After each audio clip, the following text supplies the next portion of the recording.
नमस्कार दोस्तों, स्वागत है आपका अपने YouTube channel GSP online study पर। दोस्तों, आज हम परसेंटेज का पार्ट 3 पढ़ाने जा रहे हैं। देखिए दोस्तों, जो हमारा मकसद है, जो हमारा सिलसिला ये चल पड़ा है, ये कह सकते हैं जो कारवां हमारा चल पड़ा है, आपकी सेवा के लिए, आपकी फ्री सेवा के लिए, आप तक अच्छे से अच्छा कॉन्सेप्ट पहुंचाने के लिए, अच्छे से अच्छी आपको खबर देने के लिए। तो ये दोस्तों चलता रहेगा, ये हमारा सतत है, कंटिन्यूसली चलता रहेगा। इसके लिए आपको हमारा चैनल सब्सक्राइब कर लेना है, लाइक कर लेना है और अपने दोस्तों में शेयर कर देना है, ताकि ये हमारी जानकारी आप सबको मिलती रहे, वो भी एकदम बिना किसी खर्च की। आप समझ सकते हैं, ये सेवा है। समझ लीजिए कि हम अपना जितना, मान लीजिए जो हमारे पास ज्ञान रूपी धन है, ये धन ही कहा जा सकता है, तो जो हमारे पास ज्ञान रूपी धन है वो हम आप लोगों में कैसे शेयर करें। तो यही एक तरीका है कि हम लोग YouTube पे जुड़ जाएं और आराम से हमारी जो हमारा नॉलेज है, जो भी नॉलेज है 1-2% का, वो आपको मिलता रहे। तो दोस्तों स्टार्ट करते हैं। आज हम आपके लिए लेकर के आए हैं, जो क्वेश्चन पेपर में बहुत आते हैं। कहता है यदि ए की वैल्यू बी से, अब वो वैल्यू आपकी कुछ भी हो सकती है, ये वैल्यू आपकी कुछ भी हो सकती है। देखिए ध्यान दीजिएगा, ये वैल्यू कुछ भी हो सकती है, ऊंचाई हो सकती है, आय हो सकती है, उम्र हो सकती है, ये समझ रहे ना। तो किसी भी प्रकार से क्वेश्चन पूछे जा सकते हैं। यदि ए की वैल्यू बी से R% अधिक हो, समझ लीजिएगा यहाँ पर कॉन्सेप्ट थोड़ा सा आपको काम आएगा। तो बी का मान ए से कितना कम होगा। भाई अगर मेरी वैल्यू या मेरी इनकम आपसे 20% अधिक है, तो ये जाहिर सी बात है आपकी तो कुछ ना कुछ कम ही होगी। तो कितने परसेंट कम होगी, how many percent is your income less than me. इसके लिए मैंने यहाँ पर एक फॉर्मूला लिख रखा है, R/100 + R इंटू 100। जो भी आपका आंसर आएगा वो परसेंटेज में आएगा। मेरे प्यारे दोस्तों, सवाल देखिए यहाँ पर लिखा हुआ है, यदि ए की आय बी से 25% अधिक है। समझ रहे हैं ना, ए है कोई आदमी, उसकी आय है बी से 25% अधिक है, कोई पता नहीं है कितनी है, लेकिन जब 25% अधिक है तो ये जाहिर सी बात है जो दूसरे आदमी की आय होगी वो उससे थोड़ी कम होगी। तो कितनी कम होगी, ये फॉर्मूले पे आप डाल दीजिए। देखिए यहाँ पर परसेंटेज आर की वैल्यू ये दी गई है, तो आपको फॉर्मूला यहाँ पर क्या लगाना है कि आर की जगह पर, देखिए फॉर्मूला मैंने लिख रखा है, तो आर की जगह पर आप 25 लिख दीजिए, अपॉन में 100 और प्लस 25 गुणे 100। एक बार अभ्यस्त हो जाएंगे तो आपको कुछ करना नहीं पड़ेगा, डायरेक्ट आंसर आएगा।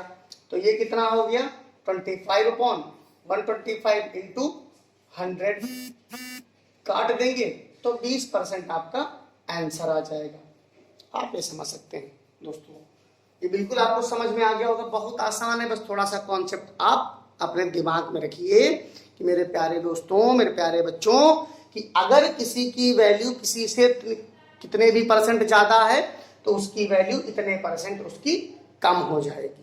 थोड़ा ध्यान रखिएगा, आपको अच्छे समझ में आ जाएगा। ये दूसरे सवाल से समझते हैं। लिखा है ए की ऊंचाई बी से 20% अधिक है। आप तुरंत लगा देंगे, कहेंगे सर 20 ऊपर रख दीजिए, 120 नीचे रख दीजिए और गुणा कर दीजिए, आंसर आपका आ जाएगा। ये 0 काट दिया हमने, यहाँ 2 बचा, यहाँ 2 6 2 5 हो गया। अब देखिए मेरे प्यारे बच्चों, 20 पंचे 100 हो गया, 100/6 है तो 2 3 6 और 50, तो इसका आंसर आ गया 16 सही 2/3%। अगर आपको वीडियो जरा सा भी हेल्पफुल लग रहा है तो मेरे प्यारे दोस्तों वीडियो को लाइक, शेयर और सब्सक्राइब जरूर करते रहिएगा। देखिए 16×3 = 48, तो 50 मतलब ये 16×3 सही 2/16 सही 2/3% आपका आंसर आ गया। क्या आ गया, ये क्या आ गया कि हमारी जो वैल्यू है, यानी कि जो ए की ऊंचाई है, ऊंचाई की बात कर रही है, यहाँ पर आय की बात कर रही है, तो देख लीजिए मेरे प्यारे बच्चों, यहाँ पर कितने पर, जब ए की आय 25% अधिक हो तो ए की आय 20% कम हो जाएगी, यहाँ पर 20%। तो दोस्तों ये आपको अच्छे से समझ में आ गया होगा कि अगर ए की आय, देखिए यहाँ पर 25% अधिक थी, देखिए अंतर देखिए, यहाँ 25%, अगर ए की आय 25% अधिक है तो बी की आय 20% कम होगी। और यदि ए की ऊंचाई, अब देखिए मैंने क्या कहा, आपसे पूछा कुछ भी जा सकता है, ऊंचाई के पर्पज से, आय के पर्पज से, या कुछ भी। 20% शेयर उसके पास अधिक है तो 25% उसके पास कितने कम होंगे, ऐसे करके कुछ भी पूछा जा सकता है। तो फॉर्मूला बस मेरा याद रखिएगा, R/100 + R और इंटू 100। परसेंटेज में जो भी आंसर आएगा वो काहे में आएगा बच्चों, परसेंटेज में आएगा। ठीक है, तो ये एक प्रकार का सवाल हो गया, इसको कह सकते हैं आप टाइप 1। ये होता है टाइप 1, टाइप 1। अब देखिए दूसरा टाइप कैसा हम सॉल्व कराते हैं आपको। तो दोस्तों इसका देखिए, छोटा भाई, छोटा भाई क्या मतलब थोड़ा सा कम, बड़ा भाई ज्यादा, छोटा भाई कम, आप ऐसे याद रख सकते हैं। देखिए कह रहा है यदि a का मान b से r% कम हो, a का कुछ भी मान हो, अगर b से r% कम है तो मेरे दोस्तों जाहिर सी बात है जो b का मान होगा वो a से क्या होगा, थोड़ा सा ज्यादा होगा। कितना ज्यादा होगा, देखिए r/100 - r गुणे 100 इतना ज्यादा होगा। अब कैसे निकालेंगे, लिखा है क्वेश्चन देखिए, a की आय b की आय से 20% कम हो। मान लीजिए कोई a की आय है, b की आय से 20% कम है, तो कैसे निकालेंगे। तो मेरे प्यारे दोस्तों अगर a की आय b की आय से 20% कम है तो फॉर्मूला सीधे लगाएंगे, क्या लगाएंगे, 20/100 - 20 × 100। ये आपका आंसर आ चुका है मेरे प्यारे बच्चों, आंसर आपका एकदम आ चुका है। कैसे करेंगे, 20/80 हो जाएगा इंटू 100, ये काट देंगे 4, 4 दूनी 8, 4 पंचे 20। आंसर कितना आ गया मेरे प्यारे बच्चों, 25%। मतलब कहने का है कि अगर a की आय b की आय से 20% कम है तो b की आय a से 25% अधिक होगी। समझ गए होंगे। दूसरे में समझ लेते हैं, एक ही नंबर दिया है, 25 लिख लीजिए ऊपर, 25 लिख लीजिए ऊपर, 25 ऊपर लिख लीजिए, नीचे क्या हो जाएगा 100 - 25 गुणे में 100 हो जाएगा मेरे प्यारे बच्चों। तो 25 कितना होता है, 75 गुणे 100, 25 × 75 होता है। आंसर आपका आ चुका है 100/3%। अगर आप ऐसे करना चाहें तो 33 सही 1/3% आंसर आपका होगा। चाहे जो ऑप्शन में दिया हो उस हिसाब से आप सही कर लीजिए। देखिए फिर से समझ लीजिए कि अगर a की आय b से 20% कम हो, डायरेक्ट क्वेश्चन आता है पेपर में, डायरेक्ट क्वेश्चन पेपर में पूछते हैं, क्या पूछते हैं, कहते हैं कि बताइए अगर a की आय b की आय से इतनी कम है तो b की आय a से कितनी ज्यादा है। अगर कहें a की आय b से कितनी ज्यादा है तो b की आय a से कितनी कम है। सीधा क्वेश्चन पेपर में पूछा जाता है। मैंने दोनों तरीके से बता दिए। अब एक तरीके से इसी से रिलेटेड एक सवाल और होता है कि अगर मैं भी आपसे बात करता हूं उसके बारे में। मैंने ये सवाल दो तरीके के टाइप 1 टाइप 2 मैंने बता दिए। दो फॉर्मूले आप याद रखिए, एक बड़ा भाई प्लस छोटा भाई माइनस, बस इतना याद रखिए, बड़ा भाई प्लस छोटा भाई माइनस। प्लस होगा तो r/100 प्लस r गुणे 100 होगा, माइनस होगा तो r/100 माइनस r/, ये देखिए मैंने यहाँ पे लिख रखा, इसका बड़ा भाई टाइप 1, छोटा भाई टाइप 2। अब आगे बात करते हैं और तरीके के क्वेश्चंस कैसे आ सकते हैं पेपर में, वो बात कर लेते हैं। तो देखिए दोस्तों ये भी उसी तरीके का सवाल है, डायरेक्ट क्वेश्चन पेपर में आता है, घुमा करके दे देते हैं। कहते हैं किसी वस्तु के भाव में r% की वृद्धि हो गई। मान लीजिए चीनी का भाव पहले 20 रुपए था, फिर उसके में 10% की वृद्धि हो गई।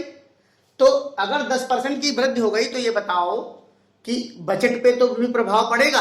आप सीधा साधा एग्जांपल ले लीजिए, पेट्रोल ले लीजिए। पेट्रोल मान लीजिए 80 रुपए लीटर बिक रहा था, 80 रुपए लीटर बिक रहा था, 80 रुपए प्रति लीटर बिक रहा था, ठीक है, ₹80 पर लीटर इसका मूल्य था, समझ रहिएगा। अब इसमें 20% की वृद्धि हो गई। देखिए 20% की वृद्धि हो गई, 20% की वृद्धि हो गई 80 रुपए के पेट्रोल में। 80 रुपए का पेट्रोल था तो भाई हमारी सैलरी तो बढ़ी नहीं, पेट्रोल के दाम बढ़ गए, तो हमको क्या करना पड़ेगा कि पेट्रोल की खपत थोड़ी कम करनी पड़ेगी। जैसे हम सब्जी लेने भी पेट्रोल से गाड़ी से ही जाते थे, तो वो सब्जी पैदल लेने चले जाएंगे ताकि पेट्रोल हमारा खर्च कम हो, और जितना पहले लगता था, मतलब जितने पैसे में पहले जितना हमारा चल जाता था उतना भी अभी चले। इसके लिए करना पड़ेगा कि अगर पेट्रोल की कीमत में 20% की वृद्धि हो जाती है तो हमें वस्तु की खपत कितनी कम करनी पड़ेगी, कि हमारा, वही मैंने खपत कहा ना, पैदल जाएंगे बाजार, पैदल जाएंगे ऑफिस गाड़ी से जाएंगे, ऑफिस गाड़ी से जाएंगे बाजार पैदल जाएंगे, तो क्या करेंगे 20/100 और प्लस 20 और गुणे 100, ये जो हमारा आंसर आएगा इतने परसेंट हम पेट्रोल की खपत कम कर देंगे। 120 गुणे 100, ये आपका 0 कैंसिल हो गया। अब देखिए 4 3 जा 12, 4 3 जा 12 होता है, 4 3 जा 12 लिख दीजिए, 4 3 जा 12, 4 5 जा 20, 50/3% आपका आंसर आ गया। 16 सही, 2/3% भी इसको लिख सकते हैं। आप कोई भी पेपर उठा करके देख लीजिए, परसेंटेज से सवाल अगर बनता है तो इसी प्रकार से बनता है। आप कोई भी एसएससी का एग्जाम देख लीजिए, रेलवे का देख लीजिए, कोई भी एग्जाम आप देखिए, परसेंटेज का सवाल जो बनेगा वो ऐसे ही बनेगा। उसके बाद अब देखिए, ये तो हो गई कम होने वाली बात। अब मान लीजिए चीनी हमारी 40 रुपए 40 प्रति किलो है, 40 पर केजी है चीनी, ठीक है। इसका बढ़ के 25% मान लीजिए कम हो गया, 25% लेस हो गया दाम, कॉस्ट 25% कॉस्ट लेस कॉस्ट हो गई, ठीक है, कम हो गए दाम।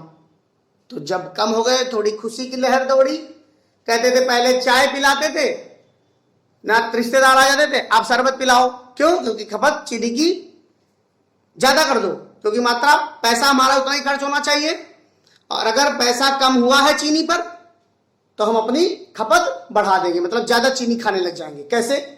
आप देखिए, अगर चीनी के भाव में 25% की कमी आ जाए, चीनी के भाव में 25% की कमी आ जाए, 8% की कमी आ जाए, तो खर्च पर कोई कमी ना हो, खर्च में कोई कमी नहीं करना चाहते हम, उतना ही खर्च करो, तो इसके लिए वस्तु की खपत कितनी बढ़ानी होगी?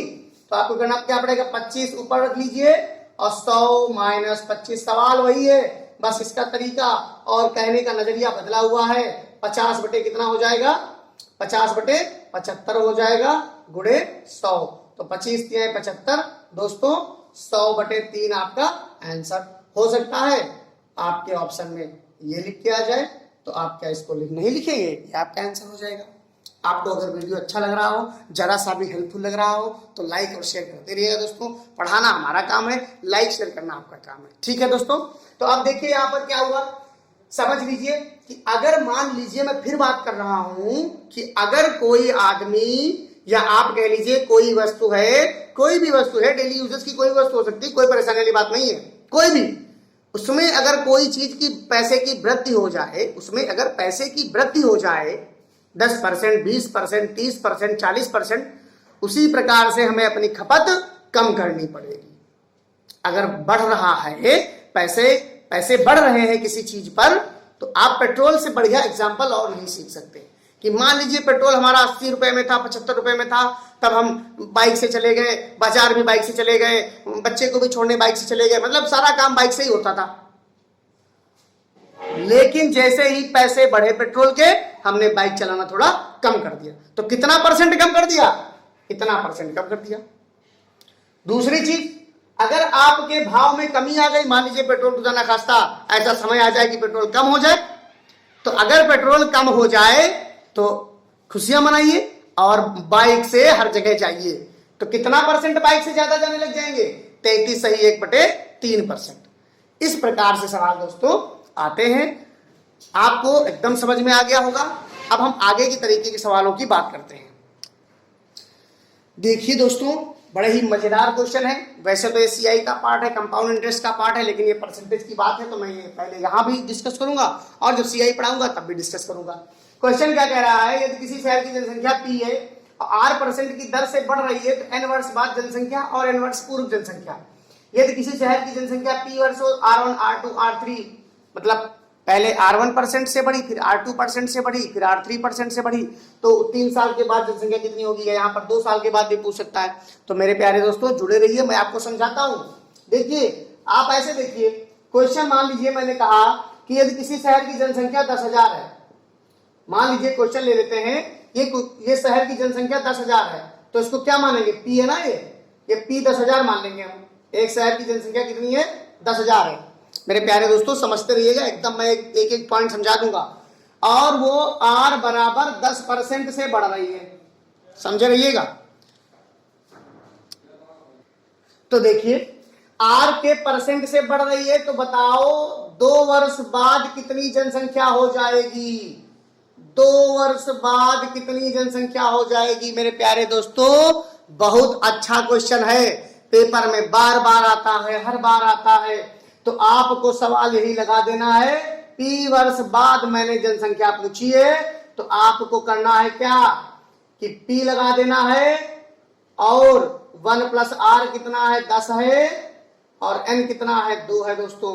अब P की वैल्यू भी आपको दी गई है, कितनी है? 10,000, 10,000। आपको करना क्या है? 10,000 ऐसे लिखे रहने देना है, इसको 0 काट देना है, 10 कम 10 11 हो जाएगा, 11 बटे 10 की पावर 2 आ जाएगा। तो आपको करना कैसे है? 11 गुणे 11 बटे 10 गुणे 10, 1 2 1 2 0 कट गया, 121 इतनी जनसंख्या हो जाएगी 2 सालों के बाद। मेरे प्यारे दोस्तों, 11 का स्क्वायर 121 होता है, और 2 जीरो उसमें आगे लगा देंगे, तो 12,100 जनसंख्या हमारी 2 वर्ष बाद हो जाएगी, जिस शहर की जनसंख्या 10,000 थी, क्योंकि हर साल 10% से वो बढ़ रही है। तो ये आपको थोड़ा कैलकुलेशन पे थोड़ा दिमाग लगाना पड़ेगा, और मैं जब सीआई पढ़ाऊंगा तब इसको मैं दोबारा रिवाइज कराऊंगा और अच्छे से। अभी आप समझिए कि ये इसका कॉन्सेप्ट समझ लीजिए। अब आपसे पूछे कि किसी, आप देखो यहीं से हम यहां पहुंच जाए, ध्यान देना, मैं यहीं से यहां पहुंच जाऊंगा, कैसे? 10,000 आंसर आ जाएगा हमारा। बस थोड़ा सा आप लगे जुड़े रहिए हमारे साथ। देखिए मेरे प्यारे दोस्तों, P बराबर 10,000 का हम लेकर के आए थे 2 वर्ष बाद जनसंख्या। अब इसको लेकर के सॉल्व करेंगे, ये लेकर के आएंगे, क्योंकि अब कह रहे हैं कि 2 वर्ष बाद, ये 2 वर्ष पूर्व जनसंख्या कितनी थी? मान लीजिए हमारी अभी वर्तमान में 12,100 है, तो अब देखते हैं कि 2 वर्ष पूर्व कितनी आएगी। तो अब देखिए 2 वर्ष पूर्व की बात करते हैं, तो अब हमारा प्रिंसिपल इसको मान लीजिए भाई, प्रिंसिपल किसका मान लिया?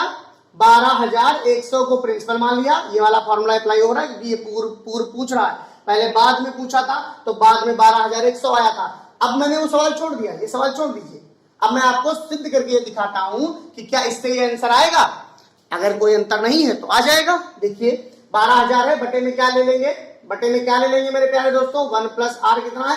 परसेंटेज वही रहेगा, और एन भी वही रहेगा। सॉल्व करेंगे इसको, तो 12,100 बटे में यहाँ एन 2 डाल दीजिए, एन बराबर 2 है, यहां से कट गया, 10 एक कम 10 है 11। अब देखिए यहाँ 11 आ गया, बटे में 10 आ गया, पावर इसकी 2 ही रही, पावर इसकी 2 ही रही। और सॉल्व करिए, 121, 2 जीरो बढ़ा दीजिए, नीचे 11 गुणे 11 कर दीजिए, 10 हमारा 10 के 10 आ जाएगा, जो हमारा यहाँ है वो ऊपर चला जाता है। अब 11 11 121 कटा, 1 2 3 4 कितना आ गया? बताइए मेरे प्यारे दोस्तों, आ गया 10,000। कि आपका अगर 10,000 है तो 2 वर्ष बाद 12,100 हो जाएगा, ध्यान दीजिएगा। और अगर 12,000 है, 2 वर्ष पूर्व पूछ लिए, दोनों फॉर्मूले मैंने आपको करा दिए, दोनों के आंसर कैसे आएंगे आपको पता चल गया होगा। n वर्ष बाद जनसंख्या ये रहेगी, n वर्ष पूर्व जनसंख्या ये रहेगी। आपको बस समझना है कॉन्सेप्ट क्या कह रहा है, ठीक है मेरे प्यारे दोस्तों। अब हम सवाल इस पर करेंगे, कैसे करते हैं देखिए। देखिए दोस्तों, हम मान लेते हैं किसी, ये लिखा है किसी शहर की जनसंख्या अगर P% हो तो R1 R2 R3 से बढ़ रही है, तो 3 वर्ष बाद शहर की जनसंख्या क्या होगी? तो मान लीजिए, हम देखिए बहुत छोटा सा मान लेते हैं, 15,000 मान लीजिए आप, 15,000 किसी शहर की जनसंख्या है, या आप 20,000 मान लीजिए, 1 लाख मान लीजिए, चलिए कोई बात नहीं 1 लाख मान लेते हैं। 1 लाख हमने शहर की, देखिए हम यहां मान लेते हैं एक शहर की जनसंख्या 1 लाख है, 1 लाख लोग उसमें रहते हैं, और पहले साल में R1% की वृद्धि हुई, दूसरे साल में R2 यानी कि 20% की वृद्धि हुई। पहले 2 से ही देख लेते हैं, पहले 2 से देख लेते हैं, आगे देखते हैं। तो हमें ये वाला फॉर्मूला अप्लाई करना है। हमारी जनसंख्या कितनी थी? 1 लाख थी। कितनी थी मेरे प्यारे दोस्तों? 1 लाख थी, और 1 प्लस पहले साल 10% के हिसाब से बढ़ रही है, और दूसरे साल बढ़ रही है 20% के हिसाब से। मैंने R1 R2 दोनों डाल दिए।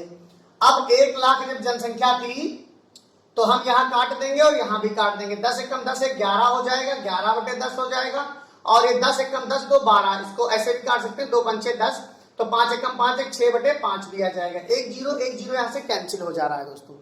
जब कैंसिल हो जा रहा है तो 5 2 जा 10, 2 हो जाएगा, उसके बाद हमारे जीरो बच जाएंगे 3, और 11 छक्का 66 आ जाएगा। तो अब 2000 है, 2000 को 66 से मल्टीप्लाई कर दीजिए, 2 छंग 12, 2 छंग 12 एक 13 और आंसर आ चुका है मेरे प्यारे दोस्तों। कितनी हो जाएगी? 1,32,000 2 साल बाद। आ गया ना कॉन्सेप्ट पूरा समझ में? बिल्कुल ऐसे ही आप लगाइए, आप एकदम मैथ में कोई भी क्वेश्चन आपको छूटेगा नहीं, कोई भी नंबर आपका कटेगा नहीं, पूरे नंबर आपको मिलेंगे। इस प्रकार से पॉपुलेशन पर आधारित ये क्वेश्चन है। अब आपको इसी में थोड़ा मॉडिफाई कर लें। अगर ये जनसंख्या फिर एक बार और बढ़ जाती, 30% के हिसाब से बढ़ जाती मान लीजिए, तो हमारा क्या कॉन्सेप्ट कुछ और तो हो नहीं जाता, इसी में हम बढ़ा देते, यही बढ़ा दें 1 प्लस और 30/100। बस अब ये 0 हमारा कट जाएगा, 10 एकम 10 3 13, यहां पर कितना आ जाएगा? 13/10 हो जाएगा। 10 एकम 10 3 13, एक 0 और कट गया। अब कितना बढ़ गया? 0 हो गया, 0 हो गया, 13 दूनी 26 हो गया, 13 तिया 39, 40 41 हो गया, 13 एकम 13, 4 17 हो गया। अब ये कितनी हो जाती? 1,71,600। अगर और बढ़ती तो 1,71,600 जनसंख्या हमारी हो जाती। बोलिए दोस्तों, अगर वीडियो अच्छा लग रहा है तो लाइक और शेयर जरूर करते रहिए। देखिए मेरे प्यारे दोस्तों, ये सवाल उसी पर आधारित है जो मैंने अभी पढ़ाया। कह रहे एक कस्बे की जनसंख्या में पहले वर्ष 12% की वृद्धि होती है तथा दूसरे वर्ष 10% की कमी आ जाती है।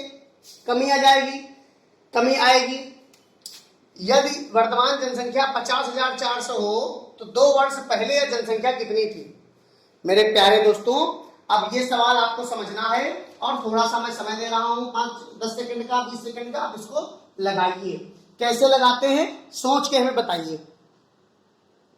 देखिए दोस्तों, सवाल पढ़ाया था मैंने, क्या पढ़ाया था कि जब कभी भी पहले वाली दी हो, मतलब ये कह रहे हैं कि 2 वर्ष पहले या जनसंख्या कितनी, तो पहले n वर्ष पहले, 2 वर्ष पहले, 2 वर्ष पहले पूछ रहा है। मैंने क्या फॉर्मूला बताया था कि जो दिया हो ऐसे बताया था, ऐसे, यही तो सवाल फॉर्मूला बताया था। तो इसमें एक बार बढ़ रही है और एक बार घट रही है, तो 2 बार का फॉर्मूला लगा दीजिए, कोई दिक्कत नहीं होगी। देखिए ये 50,400 आप डाल दीजिए, अपॉन में 1 प्लस, पहले बढ़ी है, फिर कितनी घटी है, कितने से घटी है? 10 से। बस ये आपको थोड़ा कॉन्सेप्ट याद रखना पड़ेगा।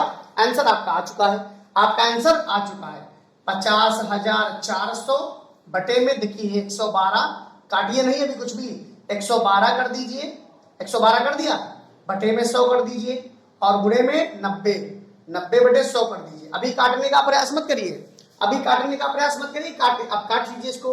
अब यहाँ सॉल्व कर लीजिए। 50,400 ऊपर है, नीचे वाले जितने हैं सब ऊपर भेज दीजिए, 100 को भेज दीजिए, 10 को भेज दीजिए, नीचे बचे जो हैं ये, तो आपको इससे काट देना है। देखिए 9 × 5 = 45 होता है, 9 × 6 = 54, 2 0 कट गए और 56 एक बार काटेंगे तो यहाँ 2 बार जाएगा, 50 आ गया। आंसर आपका आ चुका है मेरे प्यारे दोस्तों, 50,000 आपका आंसर आ जाएगा। 1 2 3 4, 1 2 3 4 0 हमने लगा दिए हैं। इस प्रकार से वीडियो अगर जरा सा भी आपको हेल्पफुल लग रहा है तो आप इसको लाइक और शेयर जरूर करते रहिए मेरे प्यारे दोस्तों। इस तरीके से सवाल लगता है, 2 वर्ष पहले की पूछ रहा है तो इस तरीके का फॉर्मूला लगा है ना दोस्तों। अगर कहता है कि हमारी जनसंख्या 50 है, 50,000 मान लीजिए, अब 2 वर्ष बाद इतनी हो जाएगी, 2 वर्ष बाद कितनी हो जाएगी। अगर बाद का पूछता तो सीधा वो वाला फॉर्मूला लगा देते जो आपको मैंने अभी बताया था। तो इस प्रकार से मेरे प्यारे दोस्तों ये परसेंटेज का पार्ट 3 चल रहा है। आप हमारे साथ जुड़े रहिए, आपको एकदम मैथ सिखा करके जाएंगे यहाँ से। ऑप्शन में दोस्तों जो 50,000 लिखा था वो ऑप्शन में होगा, बताना मैं भूल गया, तो आप थोड़ा उसका देख लीजिए। 50,000 ऑप्शन में था पहला वाला, वही सही होगा। देखिए दोस्तों, ये वैसे ही सवाल है, आप समझिए। जोसेफ की आय में देखिए यहां पर अगर 10% की कमी कर दी जाए, 10% की कमी कर दी जाए तो वही चीज है कि अगर एक मतलब जोसेफ की आय में 10% की कमी कर दी जाए तो कितने परसेंट की बढ़ोतरी करी जाए कि आय फिर से वही हो जाए। समझे रहिएगा, मेरी बात को समझिएगा मेरे प्यारे दोस्तों कि पहले मान लीजिए, अब एक कोई हम उस पे लगाएंगे, सवाल मैंने फॉर्मूला को बताया था कि देखिए 10 है, अब कितने परसेंट की कमी करी जाए तो उतना ही घटा दीजिए। अब देखिए हमें जो वृद्धि करनी है, यही तो फॉर्मूला मैंने आपको बताया था अभी फॉर्मूला ये मैंने बताया है, ये वैसे ही सवाल है। सवाल तो थोड़ा सा घुमा दिया गया है, बस आपको कोई दिक्कत नहीं करनी है। अब देखिए उसमें क्या कहा था, बड़ा भाई तो प्लस, छोटा भाई तो माइनस, अभी तो छोटा भाई है ना, कमी करी जा रही है, कमी करी जा रही है तो छोटा भाई है, तो क्या हो जाएगा 10/90 गुणे 100। आपको यहां से काट देना है 100/9, इसको सॉल्व करेंगे तो 11 सही 1/9% आंसर आ जाएगा मेरे प्यारे दोस्तों। ये आपका आंसर एकदम सही है। वीडियो को लाइक और शेयर जरूर करते रहें। आनंद आया होगा। बड़ा भाई तो प्लस, छोटा भाई तो माइनस। बड़ा भाई कहां है, ये तो छोटा भाई है, कमी हो रही है तो छोटा भाई है, छोटा भाई है तो माइनस, छोटा भाई है तो माइनस। अब देखिए 40% की वृद्धि हो गई, बड़ा भाई हो गया, बड़ा भाई हो गया। कैसे हो गया आप समझिएगा मेरे साथ। अब बड़ा भाई है, यहां छोटा भाई था तो माइनस, और यहां बड़ा भाई है, बड़ा भाई है तो प्लस, बड़ा भाई है तो प्लस, और गुणे में 100। देखिए सवाल कुछ भी हो, आपको अपना तरीका नहीं बदलना है। 140 देखिए, कुछ भी पूछे, घुमाए, कुछ भी चाहे जितना घूमे, लेकिन घूमना आपको नहीं है, सवाल को घुमा देना है, सवाल को घुमा देना है। कैसे, इसको ऐसे काट दीजिए, 2 से 14, 2 5 10, आपका 200/7 आंसर आ गया। लेकिन 200/7 तो कहीं दिया नहीं है, तो 7 56, 7 14, 7 56 जा 60, 7 56 तो 56, 7 14 और 5 19 और प्लस 104, यही आपका आंसर आ रहा है। इसको जब आप लिखेंगे तो 28 सही 4/7% आ जाएगा। देखिए ये आपका आंसर आ गया। अगर आपको यहां पर दिक्कत हो रही है कुछ, जो ये डायरेक्ट आपको समझ नहीं आ रहा, तो मैं वो बता दे रहा हूं। आप 200 को डिवाइड करिए 7 से, तो 7 दूनी 14 हो जाता है, 6 बचता है, 7 8 56 हो जाता है। तो मेरे प्यारे दोस्तों ये आपका मिक्स करके रख देते हैं, जो यहाँ आगे आता है उसको आगे लिख देते हैं, ये वाला यहाँ ऊपर चढ़ा देते हैं, और ये आपका ऐसे हो जाता है। आप समझ लीजिए, सवाल को एकदम बढ़िया से समझिए। कोई परेशानी हो मुझे कमेंट बॉक्स में लिखिएगा, सर मुझे समझ नहीं आया, दोबारा बताइए, मैं आपको दोबारा बताऊंगा, 3 बार बताऊंगा, 4 बार बताऊंगा। मेरा काम है बताना दोस्तों, आपका काम है वीडियो को पूरा देखना, अंत तक देखना, कुछ ना कुछ सीख के जाना। तो आज का वीडियो, अगर आपको मेरा वीडियो जरा सा भी हेल्पफुल लग रहा हो तो आप इस वीडियो को लाइक और शेयर करते रहिएगा। ये पार्ट 3 है, ऐसे ही पार्ट परसेंटेज के भी आते रहेंगे, मैं परसेंटेज पूरा खत्म करूंगा। मैं इस वीडियो के पर, इस चैनल पर आपको पूरी मैथमेटिक्स दूंगा, जो आपके कंपटीशन में बहुत काम आएगा और आपको अच्छे नंबर मिलेंगे। इंग्लिश स्पीकिंग की क्लासेस रन हो रही हैं, इंग्लिश ग्रामर की क्लासेस रन हो रही हैं। आप जाकर के हमारी प्लेलिस्ट में इंग्लिश स्पीकिंग कोर्स में सर्च करेंगे तो उसमें आपको मिल जाएगा, और इसमें मैथ्स में आप सर्च करेंगे, मैथ्स में मिलेंगी सारी वीडियो प्लेलिस्ट में जाकर के। तो वीडियो देखने के लिए दोस्तों धन्यवाद, बहुत बहुत आपका जो है आभार व्यक्त करता हूं, आपने जो अपना समय कीमती हमें दिया। और आपको मैं ये अपने आप से कहना चाहूंगा कि ये वीडियो आपके लिए जरूर हेल्पफुल लगा होगा, और ऐसे ही वीडियो आपको मिलते रहेंगे और सारे नोटिफिकेशन आपके पास आते रहेंगे। बस आप बेल आइकन दबाइए और जो है सब्सक्राइब कर लीजिए। तो धन्यवाद दोस्तों, मिलते हैं अगले वीडियो में, जल्दी से मिलेंगे, जितनी जल्दी हो सकेगा बहुत जल्दी कोशिश करेंगे आपके लिए अच्छा सा वीडियो लाइव परसेंटेज पर पार्ट 4। तो आप जुड़े रहिए हमारे साथ।